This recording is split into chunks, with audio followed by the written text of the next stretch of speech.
Varicose veins కి సరైన చికిత్స కోసం సంప్రదించండి ఎవిస్ హాస్పిటల్. నమస్తే రమగారు. నమస్తే జయ. ఏదైనా ఒక దెయ్యం కథ చెప్పండి. అంత ఎక్కువ దయ్యం కాదు, కొంచెమే దయ్యం ఉన్న కథ చెప్పనా మరి? చెప్పండి. కథ అంతా దయ్యం లేదు, కొంతమేరే ఉంది. ఓహో. పూర్వం ఒక చిన్న ఊర్లో బంగారమ్మ అని ఒక అమ్మాయి ఉండేది. ఒక ఆవిడ అంత కలిగిన కుటుంబం కాదు, సామాన్య కుటుంబీకురాలు.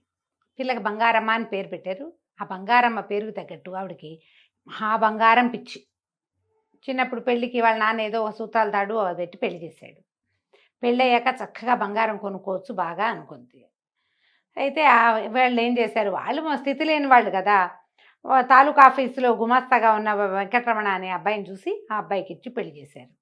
ఈవిడ ఏ సందర్భం వచ్చినా బంగారం కొను, చంద్రహారం చేయించు, వంకీ చేయించు, వడ్డాణం చేయించు అడిగేది. ఏదో చిన్న నల్లపూసలు, ఓ పైమేళ్ళలోకి ఒక చిన్న గొలుసు, ఓ ఉంగరము, ఓ చెవులకు బుట్టలు అట్లాంటివి ఎప్పుడో చేయించేవాడు. చాలా తక్కువ, చిన్న చిన్న వస్తువులు. ఇవేముంది అందరికీ ఉండేవే. అయితే బంగారం అంటే ఆయన ఒకసారి కసిరి కేకలేశాడు. నేనేమన్నా జమీందారుని అనుకున్నావా? జమీందార్ గారి దగ్గర గుమాస్తాను, నేను తాలూకా ఆఫీస్ గుమాస్తాని. నా దగ్గర అంతంత బంగారాలు నా వల్ల కాదు. నువ్వు ఇంకోసారి అడిగావంటే మీ పుట్టింటికి వెళ్ళిపోవు, నువ్వు వాళ్ళు కొనిపెడతారేమో, కొనుక్కో అని కేకలేశాడు. దాంతో హతాసురాలు అయిపోయింది. ఏదో చిన్న 2 చిన్నాలు వస్తువులు మెల్లిగా చేర్చుకునేది తప్ప ఇంకా పెద్దవి చేయలేకపోయింది. ఒక కొడుకు పుట్టాడు కాలక్రమంలో. వాడి పేరు గోవింద్. అయితే గోవింద్కి వాళ్ళ నాన్నలాగా చిన్న ఉద్యోగం కాదు, మంచి ఉద్యోగం లభించింది. లభించేసరికల్లా ఈ లోపల ఏమైంది, వాళ్ళ పక్కింట్లో ఎవరిదో పెళ్ళైంది. పెళ్ళైతే ఆ పిల్లాడికి బోల్డ్ కట్నం ఇచ్చారు. బోల్డ్ కట్నం ఇస్తే వాళ్ళు ఏదో పొలం కొనుక్కున్నారు ఆ కట్నం డబ్బుతోటి. ఈవిడికి ఏమనిపించింది, మనవాడికి కూడా శుభ్రమైన ఉద్యోగం వచ్చింది, పిల్లాడు చెయ్యెత్తి ఎదిగాడు, మంచి సంబంధం వచ్చి బాగా డబ్బులు వస్తే బంగారం కొనుక్కుందాం. పిల్లాడి పెళ్ళికి చంద్రహారము, వడ్డాణము ప్లాన్లో ఉంది ఆవిడ. సరే, ఏదో సంబంధాలు వస్తున్నాయి ఒకటి ఎర్ర. ఈ లోపల ఈ గోవింద్ ఏం చేశాడు, వాడి స్నేహితుడు పై ఊళ్ళో ప్రకాశం అని ఒకడు పెళ్లి చేసుకుంటుంటే ఆ పెళ్లికి వెళ్ళాడు. ఆ రోజుల్లో పెళ్ళంటే ఇప్పట్లాగా ఊరికి మొహం చూపించి భోజనం చేసి వచ్చే పెళ్ళిళ్ళు కాదుగా, 4 రోజులు వెళ్ళాలి. అక్కడ 3 రోజులు ఉండి వచ్చాడు. ఈ 3 రోజుల్లో ఏమైంది, ఈ అబ్బాయి వెళ్ళి దిగంగానే ఆ పెళ్లి కూతురి బాబాయ్ కూతురు, మేనమావ కూతురు, ఇంకో పిల్ల కమల, చక్కటి పిల్ల, ఎంత చక్కగా ఉందో, చేసుకుంటూ ఇట్లాంటి పిల్లనే చేసుకోవాలని భావించాడు. పెళ్ళికి 3 రోజుల ముందే వెళ్ళాడు ఈ అబ్బాయి. పెళ్ళైన మరుసటి రోజు వచ్చేద్దామనుకున్నాడు. ఈ 3 రోజులు 2 రోజుల్లో ఈ పిల్ల వెనకాల తిరగటం మొదలుపెట్టాడు. పిల్ల చాలా చక్కటిది, చక్కగా వినయం వందనం ఉన్నాయి, మంచి పనిమంతురాలు. చూస్తే ఆ ప్రకాశాన్ని అడిగితే ఏమన్నాడు, వీళ్ళు చాలా పేదవాళ్ళురా, వాళ్ళ దగ్గర ఏమీ లేదు, పేదవాళ్ళు, వాళ్ళని మీకేమీ కట్టం కానుకెళ్ళి, కట్టం కానుకేందుకు, ఇంత చక్కటి పిల్ల ఉంటే శుభ్రంగా పనిచేస్తోంది. ఆ రోజుల్లో పిల్లలకి చదువులు, ఉద్యోగాలు, ఆలోచనలు ఉండేవి కాదు కదా. వంట చేయటం, చక్కగా ఇంటి పని చూసుకోవటం, గొడ్డు గోదా అంటే మొక్కమోడు, మొగ్గుడ్డు గోదా, పిల్ల మేక వీటిని చూసుకోవటం వచ్చి లక్షణంగా ఉంటే చాలు. సంపాదనల ఆలోచనలు అసలు లేనే లేవు. మన కాలంలో కూడా తక్కువే, ఇప్పుడు కదా వచ్చినాయి అవన్నీ. సరే, ఏమైంది, ఆ పిల్ల తండ్రితోటి మీ అమ్మాయిని నాకు ఇచ్చి పెళ్లి చేయండి అంటే, నాయన పెళ్లి ఖర్చులు కూడా పెట్టుకోలేము మేము, మా వల్ల కాదు, మరి ఎట్లా పెళ్లి చేయాలో కూడా తెలియట్లేదంటే, పోనీ వీడి పెళ్లితో పాటే నా పెళ్లి కూడా చేసేయండి, ఇక్కడే నేను కూడా పెళ్లి చేసుకుంటానని ఆ ప్రకాశాన్ని ఒప్పించాడు. ఆ ప్రకాశం వాళ్ళది కలిగిన కుటుంబం. వాళ్ళు ఏమన్నారు, సరే పిల్ల నచ్చింది, ముహూర్తం మంచిది, ఎవరికైనా పెళ్లి చేసుకోవచ్చు, ఏముంది, ఇంకో 2 పీటలు ఇస్తే అదే పురోహితుడు అదే మంత్రం చదువుతాడు, అదే భోజనాలతో సరిపోతుంది అని చెప్పి ఆ ప్రకాశం వాళ్ళ మావగారు తమ కజిన్ బ్రదర్ అయిన ఈ కమలా వాళ్ళ నాన్నతోటి ఒప్పించేసి పెళ్లి చేసేసాడు. పెళ్లి చేసుకుని చక్కగా మర్నాడు కొత్త భార్యని అతని మావని వెంబడి పెట్టుకొచ్చాడు గోవింద్. తల్లి చూసి నిర్కాంతపోయింది. లోపలికి వచ్చాడు, అమ్మ ఇదిగోనే నీ కోడలు, సమయం లేదు, ముహూర్తం మంచిది, నా నక్షత్రానికి కూడా సూట్ అవుతుందని చెప్పారని పెళ్లి చేసుకొచ్చాను, ఇదిగో వీళ్ళ అమ్మా నాన్న అన్నాడు. సామాన్యమైన బట్టల్లో పసుపు తాడు, నల్లపూసలు తెప్పిస్తే ఏమీ లేని పిల్ల తల్లి కళకళ్ళాడుతోంది, కానీ మెళ్ళో చిన్నమంత బంగారం కూడా లేని పెళ్లి కూతుర్ని చూసేసరికల్లా నిర్ఘాంతపోయింది బంగారమ్మ. ఎవరెవరా పెళ్లి చేసుకోవటం ఏమిటి, ఓ కట్నం కానక మంచి చెడు లేకుండా హాత్తేరి అని తెగదిట్టింది. తిట్టేసరికల్లా అత్తయ్య దండ పెడుతుంటే, ఎవతే నీకు అత్తపో బయటికి అంది కోడల్ని. వాళ్ళేమో అలాగా, అక్కయ్య గారు పిల్ల నచ్చింది మీ వాడికి, నేను కూడా అంత స్థితిమంతుణ్ణి కాను, ముహూర్తం బాగుందని కన్యాదానం చేసేసాము, మమ్మల్ని క్షమించండి అని వాళ్ళు అంటుంటే, ఎవరు నీకు అక్కయ్య గారు పో బయటికి అని వాళ్ళని తిట్టింది. వాళ్ళ అమ్మా నాన్నని తిట్టింది, పిల్లని తిట్టింది. గోవింద్ అన్నాడు, నువ్వు ఏమన్నా సరే ఈ అమ్మాయి నా భార్య, నేను వివాహం చేసుకొచ్చాను, ఈ పిల్లని ఇంట్లో పెట్టుకోవాల్సిందే. వీళ్ళ పరిస్థితి ఏంటి, ఈ అమ్మాయి బంగారమ్మ భర్త ఉన్నాడు కదా వెంకటరమణ, ఆయనకి అనారోగ్యం వచ్చి ఉద్యోగం విరమించుకుని ఇంట్లో ఉన్నాడు. వాళ్ళ ఇల్లు నడవాల్సింది గోవిందుడితోటే. ఆ మొగుడు కనుక ఉద్యోగం ఉండి వాళ్ళ కథ నడుస్తుంటే ఆవిడ కొడుకుని పొమ్మనేది. ఇప్పుడు పొమ్మని అనలేదు, ఇల్లు వాడే నడుపుతాడు. కొడుకు పెళ్లి వల్ల రావాల్సిన కట్నం కానుక, బంగారం, చంద్రహారం, వంకి వడ్డాణాలన్నీ పోయినాయి. ఇక ఆ కోడల్ని 2 కళ్ళా చూసేది కాదు. ఆ బంగారమ్మ మండిపోయేది, దీనివల్లే నా బంగారపు సరదా తీరకుండా పోయిందని. పిల్ల ఇంటెడు పని చేసేది. ఇప్పుడు ఏం చేసేది, పని మనిషిని మానిపించేసింది. నువ్వే తిండిగా దండగా, మరి ఇప్పుడు నీ కింద ఈ పని మనుషులందరూ ఎందుకు అని గిన్నెలు తోమేదాన్ని మానిపించింది, గిన్నెలు కమలే తోమేది. బట్టలు ఉతికేదాన్ని మానిపించింది, బట్టలు కమలే ఉతికేది. ఆ పిల్లకి ఆ పనుల అలవాటు, చెరువుకి వెళ్ళి నీళ్లు తేవటాలు, బావిలోంచి నీళ్లు తోడి తొట్టెలు నింపటాలు, వంట చేయటము, సమస్తమైన పనులు చేసేది. బాగానే ఉండేది. ఈవిడికి ఈ ఊళ్ళు మంటగా ఉండి, నీకు ఇదే కాదు, నీకు ఇక ఒంటిపూట భోజనమే, నీ భోజనం కూడా మాకు ఎక్స్ట్రానే. పొద్దున పూట తింటాను వీలేదు, రాత్రిపూట పిల్లాడు ఉంటాడు కాబట్టి, కొడుకు ఉంటాడు కాబట్టి వాడితో పాటే నువ్వు భోజనం చేయాలి. పొద్దున నీకు మెతుకు కూడా పెట్టననేసింది. వంట పిల్ల చేసేది, అత్తగారు మావగారు అన్నం తినేవారు, ఆయన తిని పడుకునేవాడు, ఒంటో బాగుండదు కాబట్టి. ఈవిడ చచ్చినా మా కోడలికి అన్నం పెట్టేది కాదు. పెట్టకుండా ఒక 10 రోజులు గడిచినాయి. ఈ 10 రోజుల్లో అబ్బాయి ఏదో కచేరీలో హడావిడిలో ఉండి బాగా గమనించాల. ఒక 10వ రోజుకి అప్పుడు తెలుసుకున్నాడు పిల్ల చిక్కిపోయిందని. ఇదేమిటి ఇంత చిక్కిపోయావు, నువ్వు ఇంత సన్నగా అయిపోయావు, జాకెట్ అంతా వదిలేపింది, రవికి ఎందుకు వదిలేయింది, ఇంత సన్నబడిపోయావేమిటి అని అడిగాడు. సమాధానం ఆవిడ అత్తగారు ఏం చెప్పిందంటే, ఒకవేళ గనక అబ్బాయికి ఈ విషయం చెప్పేవో దొంగతనం వంటగట్టి నిన్ను మీ పుట్టింటికి పంపించేస్తాను శాశ్వతంగా అని గట్టిగా చెప్పేసింది. ఇప్పుడు ఆ పుట్టింట్లో ఆ గతి కూడా లేదు. మొగుడు చక్కగా ముద్దుగా చూసుకుంటాడు, ప్రేమగా ఉంటాడు, మంచివాడు, ఇల్లు వాకిలి కళగా అన్నీ బాగున్నాయి. దీన్ని వదిలిపెట్టుకుని ఏం వెళ్తుంది పాపం, ఈ కాలం పిల్ల కాదుగా, నోరు మూసుకుని ఊరుకుంది. ఈ 10వ రోజు రాత్రి పెరట్లో కూర్చుని ఏడుస్తూ కూర్చుంది. ఆకలి, పుట్టింటికి వెళ్ళిపోవాలని ఉంది, తిండి సరిపోవటం లేదు దానికి, ఏం చేయాలో తెలియక ఏడుస్తుంటే ఆ ఇంటి వెనకాల ఒక కానుగ చెట్టు ఉంది. ఆ కానుగ చెట్టు మీద ఎప్పటి నుంచో ఒక దయ్యం ఉంటుంది. అది రోజు వీళ్ళింటికేసి చూస్తుంది, కానీ ఇంట్లోకి వచ్చే ఆలోచన ఎప్పుడు చేయలే. ఈ పిల్ల ఏడుస్తూ కూర్చున్న పిల్లని చూసేసరికి లోపలికి వచ్చింది. వచ్చి, ఎందుకు నువ్వు ఏడుస్తున్నావు ఏమిటంటే, ఈ పిల్లకి అదంతా చెప్పింది. సరే అయితే ఆవిడేం చెప్పింది, నువ్వు రేపు పొద్దునే పుట్టింటికి వెళ్ళిపోతావు, ఇక నిన్ను చేర్చుకునేది లేదు అని గట్టిగా చెప్పేసింది అత్తగారు. అయిపోయింది, నేను పంపించేస్తానని.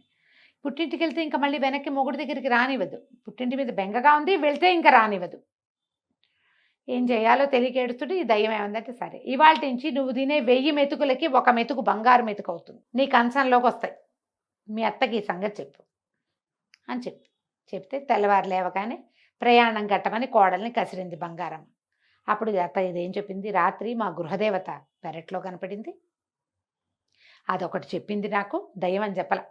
గృహదేవత ఏం చెప్పిందంటే, నేను 1000 మెతుకులు తింటే 1 బంగారు మెతుకు కంచంలో పడుతుందిట అనేసరికల్లా, ఇది గృహదేవత ఇన్నాళ్ళు ఏమైంది, ఇన్ని రోజుల నుంచి నేను ఊరికే మేపుతున్నాను అని తిట్టి, సరే చూద్దామని అన్నం పెట్టింది. మధ్యాహ్నం అన్నం పెడితే పిల్ల చక్కగా కడుపు నిండా అన్నం తినది. 2 బంగారు మెతుకులు కనపడ్డాయి. కాంతపోయింది ఆవిడ. అయ్య బాబోయ్, ఇన్ని రోజులు పోగొట్టుకున్నానే నేను దీనికి. ఇప్పుడు అది ఎన్ని రోజులు అన్నం తింది కదా, ఇది మొదటి రోజునే కనుక దీన్ని పొట్ట మార్చుంటే, మొదట కొన్ని రోజులు మామూలుగా పెట్టింది, తర్వాత కదా పగటిపూట అన్నం పెట్టడం మానేసింది. మొదటి రోజునే మార్చుంటే ఎన్ని మెతుకులు వచ్చేవో అని 2 మెతుకులు తీసుకుంది, జాగ్రత్త పెట్టుకుంది ఒక భరణలో. పొద్దున సాయంత్రం అన్నం తినేది పిల్ల. అది 1000 మెతుకులు అవ్వగానే ఓ బంగారు మెతుకు కంచం పక్కన ప్రత్యక్షమయ్యేది. అత్తగారు కోడల కంచం తనే తీసేది, ఆ మెతుకులు ఏరి పెట్టుకునేది. క్రమంగా ఆవిడ ఏం చేసింది, ఇది 2 మెతుకులే వస్తున్నాయి, ఇది ఇంతే తింటుంది, ఇంకొంచెం తినాలని బలవంతం చేయటం మొదలుపెట్టింది. 3000 మెతుకులు తింటే 3వ మెతుకు వస్తుంది అని బలవంతం చేయటం. రోజు అన్నం ఎక్కువ తినేసరికి ఆ పిల్ల ఆపసోపాలు పడిపోయేది. ఒకనాటి రాత్రి పిచ్చి కడుపులో నొప్పి వచ్చింది దానికి. ఈ బలవంతపు తిండి తినలేకపోతోంది. తొడ్లో కూర్చొని ఏడవటం మొదలుపెట్టింది. ఇప్పుడు మెతుకులు వచ్చేసరికల్లా, ఎప్పుడైతే బంగారం మెతుకులు వచ్చినాయో, దీని పుట్టింటికి పోతుంది. ఈ సొమ్ము చచ్చినా కోడల్ని పుట్టింటికి పంపల. మధ్యలో పండగలు వచ్చినాయి, పబ్బాలు వచ్చినాయి, పుట్టింటి నుంచి కబురు వచ్చింది. అయినా కబురు. సరే పంపల, వాళ్ళు కొట్టేస్తారు మనకు వచ్చే బంగారం. ఆవిడ భరి నిండా పోసు పెట్టుకుంది వాటిని. ఏదో చేయించుకోవాలి రేపొద్దున. బంగారం ఉంది వీళ్ళ దగ్గర, అదేం పోవాలా, ఉంటుంది. బలవంతం పెట్టుతుంటే ఒక పూట బాగా అన్నం ఎక్కువ తినేసి ఆపసోపాలు పడుతూ దానికి ఏదో నెల తప్పిందో ఏదో, ఇంకా వీళ్ళకి తెలియలే. చచ్చిపోతుంది పిల్ల తినలేక అన్నం. దొడ్లో కూర్చుంది, ఏడవటం మొదలుపెట్టింది. మళ్ళీ వచ్చింది పిశాచం, వాళ్ళ గృహదేవత. ఎందుకే అమ్మ ఏడుస్తున్నావు, మెతుకులు చాలేదా మీ అత్తకంటే? కాదు, నన్ను చంపేస్తోంది, ఇంకా తిను ఇంకా తిను అంటుంది. 3000 అవ్వకపోతే మూడో మెతుకు రాదు. ఆఖరి ముద్ద వదిలేస్తే ఒప్పుకోవటం లేదు. నా వల్ల కావటల్లా. మా అమ్మ మీద ప్రాణం లాగుతోంది. వెళ్ళనివ్వట్లేదు. పుట్టింటికి పోనివ్వదు, ఎందుకంటే ఆ మెతుకులు వాళ్ళకి దొరుకుతాయని అనుకుంటుంది. మనిషి మంచిదే, ఈ ఒక్క గుణమే ఆవిడ బంగారం పిచ్చి అనేసరికి సరే ఇవాళ నుంచి నీ బహుమతి కట్టు. రేపటి నుంచి మీ అత్త ఎన్ని పూటలు అన్న మానైతే అన్ని బంగారు కాసులు లభిస్తాయి, మెతుకులు కాదు కాసులు అని చెప్పేసరికల్లా తెల్లారి పొద్దునే లేచింది కమల. నిద్ర లేచి అత్తయ్య రాత్రి మా గృహదేవత వచ్చింది, మరేమో నన్నేమో పుట్టింటికి వెళ్ళమంది. ఇక నాకు మెతుకులు రావుట, నా వరం అయిపోయిందిట. మీకే, మీరు ఎన్ని పూటలు తిండి మానేస్తే, రోజులో ఎన్ని పూటలు తిండి మానేస్తే అన్ని బంగారు కాసులు కంచం బోర్లించి పెడితే కంచ కింద ఉంటాయి అనేసరికి ఆవిడ ఆశ్చర్యపోయింది. అవునా అంది. గృహదేవతను నమ్మాలి. ఇంతకుముందు బంగారు మెతుకులు ఒప్పే అయ్యింది కదా. సరే నువ్వు వెళ్ళు, నువ్వు పుట్టింటికి వెళ్ళవే అని బండి కట్టించి, ఎందుకంటే ఇంకా కోడలతోటి ప్రయోజనం లేదు, అది ఎక్కడున్నా ఒకటే. ఈ అబ్బాయి ఏం చేశాడు, గోవింద్ కూడా భార్య మరీ ఏడాది అయిపోయింది పాపం, దానికి అమ్మా నాన్నని చూడాలని ఉంటుందిగా, చిన్నపిల్లని పెళ్ళాన్ని పంపించేసి. ఈవిడేం చేసింది, ఆ పూట పొద్దున అన్నం మానేసింది. సాయంకాలం కంచం ఎత్తేసరికల్లా కంచ కింద బంగారు కాసు నిర్ఘాంతపోయింది. అయ్య బాబోయ్, బంగారమే ఇంత కాసు, అంతకుముందు మెతుకు ఎంత ఉంటుంది, మెతుకు సన్నగా ఇంతే ఉంటుంది, ఇది చాలా బాగుంది. కాసు తీసి డబ్బీలో వేసింది.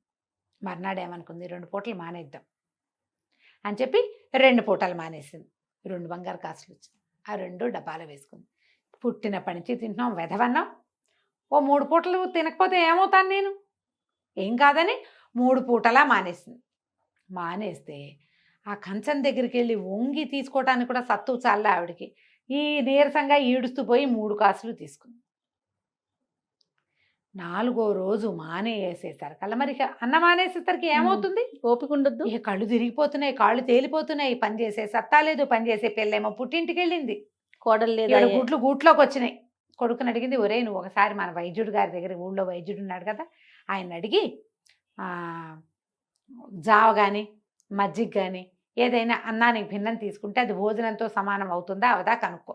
మజ్జిగ తాగైనా బతుకుదామనుకుంది, మజ్జిగ తాగి బంగారు కాసులు సంపాదించాలి అనేసరికల్లా వీడు పరిగెత్తుకుంటూ వైద్యుడి దగ్గరికి వెళ్ళాడు. ఏమిటి ఇదేం ప్రశ్న, ఇటా అడుగుతుంది ఏంటి అమ్మ అనుకున్నాడు. మరి తెలియలా, అమ్మ నీరసంగా ఉందని తెలుస్తోంది కానీ ఆవిడ ఎందుకు నీరసంగా ఉందో వాడికేం తెలుసు. భర్త ఏమో పడుకుంటాడు, ఆయన చూడటల్లా ఆవిడ అన్నం తిన్నదో లేదో. వెళ్ళేసరికల్లా వైద్యుడు అన్నాడు, మంచినీళ్ళు తప్ప అన్నీ భోజనమే, మజ్జిగ భోజనమే, పాలు భోజనమే, జావా భోజనమే, మంచినీళ్ళు ఒక్కటే భోజనం కాదు. మంచినీళ్ళతో ఎంతసేపు ఉంటారు.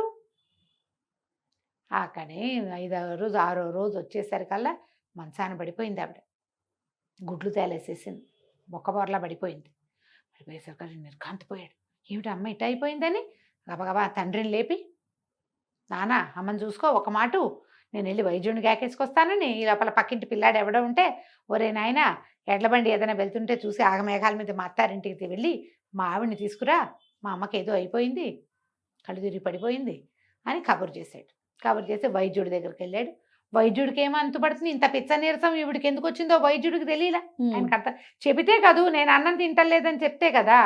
ఆవిడ ఆ పరిస్థితుల్లో కూడా ఈ బంగారు కాసులు వస్తున్నాయంటే ప్రజలకు తెలిసిపోతే ఎట్లా, నోట్లోంచి మాట కూడా లేదు, పడిపోయింది అంతే. ఈ వైద్యుడు వచ్చి మాట్లాడి చేసి వెళ్ళి ఆయన ఏదో పొట్లాలు ఇచ్చేసరికి ఈ బండి మీద వెళ్ళిన కుర్రాడు ఒక 2 గంటల్లో 3 గంటల్లోనో కమలని వాళ్ళ ఇంటి నుంచి బండి ఎక్కించుకు తీసుకొచ్చేసాడు. ఈ కమల రావడం మంచానికి అంటుకుపోయి గూట్లోకి వచ్చిన అత్తగారి చూడగానే బోర్మని, అయ్యో అత్తయ్య ఇట అయిపోయావేమిటి అత్తయ్య అని కావలించుకునేసరికి ఈవిడికి బంగారం కంటే కావలింత ఎక్కువగా తోచింది. ఎవరంటారు మన్ని, అదే కదా, నువ్వు ఇలా ఎందుకు అయిపోయావు, అయ్యో నీకు ఎంత కష్టం వచ్చింది అంటారా? 50 ఏళ్ళు వచ్చిన వాళ్ళకి ఎవరంటారమ్మా, పిల్లలే కాదు అనేది. అది అనేసరికల్లా ఆవిడ కళ్ళలోంచి నీళ్ళు వచ్చినాయి. అయ్యో అత్తయ్య నీరసం పుట్టిందండి అని గబగబా బియ్యం వేయించి అంత జావ చేసి పట్టించింది. ఆ జావ తాగేసరికి ఓపుకొచ్చింది ఆవిడకి. ఓపుకొస్తే కోడలు అడిగింది, ఏం చేసావు అత్తయ్య, ఎందుకు ఇట్లా అయిందంటే, కాదే అమ్మ, ఒక పూట మానేస్తే ఓ కాసు వచ్చింది, 2 పూటలు మానేస్తే 2 కాసులు వచ్చాయి, 3 పూట్ల మానేస్తే 3 కాసులు వస్తాయి కదా, వడ్డాణము వంకి చేయించుకోవచ్చు అనుకున్నాను, అన్నం మానేసేసరికి నిస్త్రాన్ని వచ్చింది అని అనేసరికి కోడలు అంది, అవన్నీ చేయించుకోవడానికి నువ్వు బతికుండద్దు, అదే కదా. చేయించుకుని పెట్టుకుంటే అందం ఉండాలి కదా మనిషికి, ఆ మాత్రం మటసంగా ఉంటే ఓ వస్తువు పెట్టుకున్న అందం చందం, నువ్వు ఇట్ట అయిపోతే ఇంకేం వస్తువు అందం అత్తయ్య అని ఆవిడకే అనిపించింది. ఇలా గబగబా 4 పనులు చేసేసింది. సాయంకాలం అయ్యేసరికి వేడివేడిగా అన్నం వండేసి అత్తగారికి అన్నం పెట్టింది.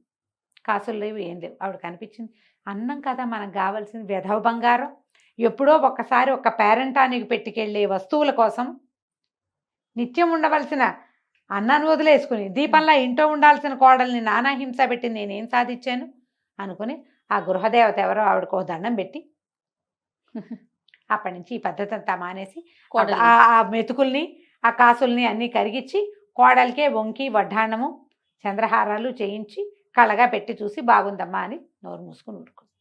బంగారం భ్రమ తీరిపోయింది. అన్నం కంటే బంగారం ఎక్కువ. అదే కదా కదా, బంగారు కణికలు మింగలేం కదా మింగలేం ఎవరైనా కదా. కథ కంచికి మనం ఇంటికి. చాలా బాగుందండి. నమస్తే రమ్య గారు. నమస్తే జయ.